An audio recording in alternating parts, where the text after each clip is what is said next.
जय साईं राम मेरे साईं परिवार, कैसे हैं आप सब।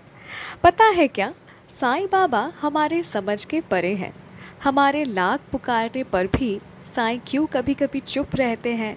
हम जो भी बाबा से मांगते हैं बाबा विपरीत क्यों करते हैं, ये सब समझना हमारे बस की बात नहीं है। आज आप सभी के साथ इसी बारे में बात करूंगी। पहले एक कहानी सुनाऊं आप सभी को। क्या हुआ, एक बार एक आदमी एक पुराने टूटे हुए पुल पर चल रहा था। पुल टूटा हुआ था और जब वो आदमी उस पुल पर चल रहा था तो पुल कांपने लगा। आदमी ने मदद के लिए प्रार्थना की तो दूसरे ओर साईं बाबा को देखा। तो वो पुल के किनारे गया और बाबा से ना पास आने का अनुरोध किया, लेकिन बाबा नहीं आए। ये देखकर वो आदमी और भी क्रोधित हो गया और चिल्लाने लगा, अब शब्द कहने लगा बाबा को। बड़ी मुश्किल से उसने पुल का आधा हिस्सा पार किया और बाबा को फिर से पास आने के लिए अनुरोध किया, लेकिन बाबा पास नहीं आए। वो आदमी और गुस्सा हो गया और बाबा को गाली देने लगा, चिल्लाने लगा। बाबा भी गाली सुनते रहे। चुपचाप बाबा गाली सुनते रहे पर हटे नहीं वहाँ से। उसके बाद वो आदमी पुल पार कर दूसरे ओर पहुँचा और देखा कि बाबा टूटे हुए पुल को पकड़े हुए हैं।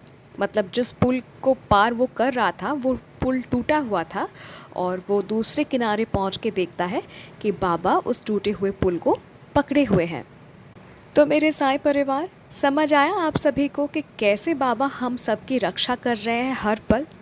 अक्सर हम बाबा को कोसते हैं कि आपने मुझसे मेरा प्यार छीन लिया, आपने मेरे साथ ये किया वो किया, आप देख रहे हैं कि मैं इतनी मुसीबत में हूँ, इतना पुकार रही हूँ आपको, आप क्यों नहीं मदद कर रहे हैं। कहते हैं ना, हम बाबा को कोसते हैं ना, भड़ास गुस्सा सब बाबा पे निकालते हैं, है ना। जब भी ये सब आगे से कहेंगे आप, याद रखना कि आपका या फिर हम सभी के जीवन का पुल टूटा हुआ है। आपको लग रहा है कि आप अकेले पुल में चल रहे हैं, साईं चुपचाप मज़े ले रहे हैं, पर वास्तव में ऐसा नहीं है। बाबा कस के आपके जीवन का पुल, हमारे जीवन का पुल को पकड़े हुए हैं ताकि आप गिर ना जाओ, हम गिर ना जाएं। बाबा पर विश्वास रखिए, विश्वास रखना बहुत ज़रूरी है। उनके तरीके बहुत अद्भुत होते हैं। आइए एक सच्ची घटना अब सुनाती हूँ आप सभी को। गर्मी का मौसम था। एक महिला तरबूज से भरी टोकरी लेकर द्वारका माई के पास आई। बाबा ने सब तरबूज खरीद लिए। फिर उन्होंने एक तरबूज काटा और उसके टुकड़े बनाकर वहाँ मौजूद सभी भक्तों को बांटने लगे और सभी भक्त तरबूज का आनंद ले रहे थे। हम सभी ने साईं सच्चरित्र जी में चैप्टर 9 पढ़ा है, जहाँ तरखट परिवार के बारे में उल्लेख किया गया है ना। ये घटना तब की है। तो बाबा ने एक टुकड़ा तरबूज का ज्योतिन्द्र तरखट जी को दिया जो वहाँ मौजूद थे। उसी समय एक कुलीन सज्जन अच्छे से तैयार होकर अपने दो सेवकों के साथ द्वारका माई में आए। एक्चुअली उनको सीवियर डायबिटीज़ था, तो किसी ने उन्हें सजेस्ट किया था कि वो शिरडी जाए जहाँ हकीमों के हकीम साईं रहते हैं। अब बाबा तो सर्वज्ञ है, बाबा के तरीके भी अद्भुत होते हैं। तो बाबा ने ना कुछ अजीब किया। उन्होंने तरबूज का एक टुकड़ा लिया और छिलका को गूदे से अलग करके गूदा, यानी जो तरबूज का रेड पोर्शन होता है ना, वो ज्योतिन्द्र जी को दिया और छिलका सज्जन को दिया खाने के लिए। कुलीन सज्जन ना बहुत नाराज़ हो गए और उन्होंने बाबा को जवाब दिया कि मैं छिलका खाने वाला गाय या बकरी जैसा जानवर नहीं हूँ। ठीक है, उनको लगा कि साईं बाबा उनको इंसल्ट कर रहे हैं।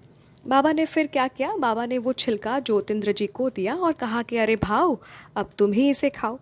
जब ज्योतिन्द्र जी ने एक निवाला खाया तो उन्हें आश्चर्य हुआ कि वो जो छिलका, वो जो ग्रीन पोर्शन होता है ना तरबूज का, वो केले के जैसा नरम था और पहले खाए गए गूदे से भी ज़्यादा मीठा था।